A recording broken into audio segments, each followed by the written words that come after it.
مامۆستا عەلی باپیر لەبارەی دەرئەنجامەکانی کۆنگرەی چوارەمی کۆمەڵی دادگەری کوردستان کۆنگرەیەکی ڕۆژنامەوانی ساز کرد. وێڕای ئاماژەدان بەو گۆڕانکاریە جەوهەریانەی کە کۆنگرە بڕیاری لێداوە جەختیشی کردەوە ئامانجیان لە گۆڕانکاریەکان زیاتر نزیک بوونەوەیە لە خەڵک و جەماوەری کوردستان.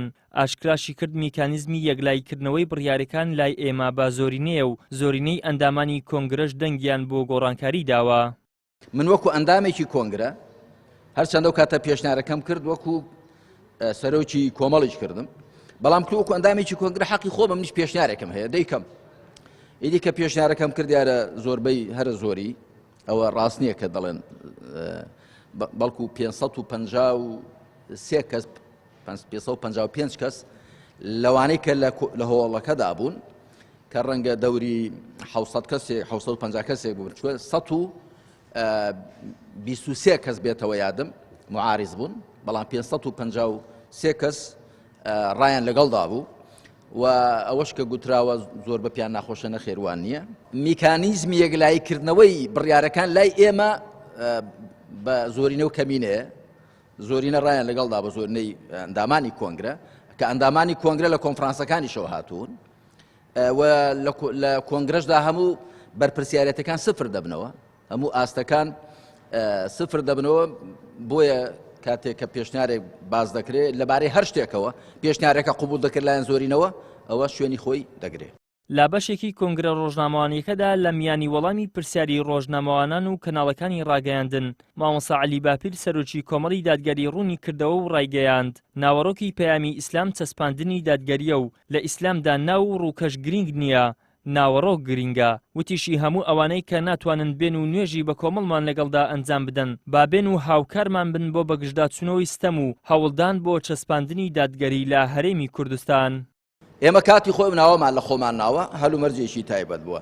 ئێستا هەلومەرجەکە گۆڕاوە، ئێمە ناوێکی دیکەمان لە خۆمان ناوە و بێگومان لە ئیسلامدا ناو نیشان جێی سەرنج و جێی عیبرەت نییە، بەڵکو نێوەڕۆک جێ عیبرەتە. بەو پاشگەری ئیسلامی کە لامان بردو پاشگەری دادگەریمان لە شوێن داناوە هەر ئەوەمان کردو کە خوا سبحانه وتعالى لە ئاەتی 25 سوورەتی الحەدیددا دەفەرمێ لقد أرسلنا رسولنا بالبينات وأنزلنا معهم الكتاب والميزان ليقوم الناس بالقسط.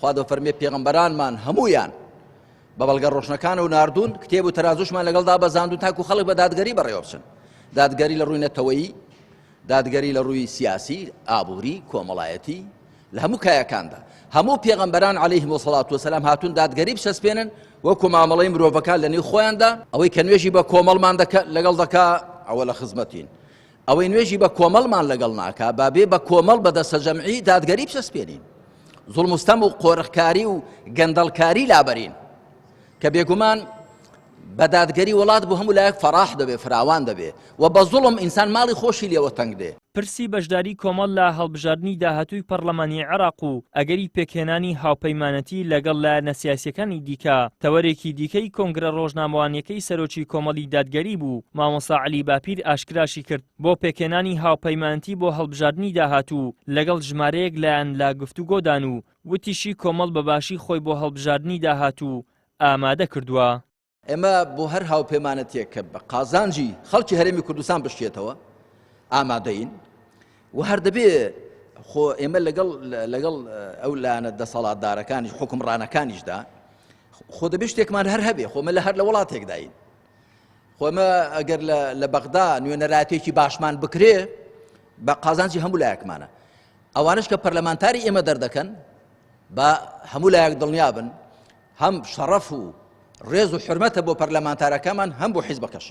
ئەوەش کە دەری دەکا خۆی دەخاتە ژێر نیشانەی پرسیارەوە و پێشی ناشیرین دەبێ کەواتە ئێمە زەرمان نەکردو لەو سەودایە و ئێمە شانازی بە پەرلەمانتارێکمانەوە دەکەین کە لەسەر ئەوەی حەق دەڵێ هیچیان پێ ناکرێەوە نەبێ کە دەریکەن، لە زیاتیەوە گوێی لێ بگرن، لە زیاتیەوە ڕەخنە پێشنیارەکانی وەربگرن و لێ بەهرەمەند بن. ئەی باشە ئەم وڵاتی ئێمە کەم و کوڕی کەم تێدایە، زوڵم و ستەم و گەندەڵی کەم تێدایە، دەکرێت و هەر کەسێ ڕەخنەی لێگرتی شتێکی لەسەر نووسی جاخۆ هەر سۆران عومەر نییە، ئەوە خەڵکی دیکەشە و ڕۆژنامە نووسە و نووسەرە و ڕاگایاندنکارە و هەر کەسێ ڕەخنەی گرت و هەر کەسێک تێبینیشی خستە ڕوو بەدڵت نەبوو بە جۆرێک مامەڵی لەگەڵدا بکەی و بە چاوی دوژمن تەماشای بکەی بێگومان ئەوە شتێکی هەڵەیە و سەرەتای فەشەلهێنانەوە بە بۆشوێنی من.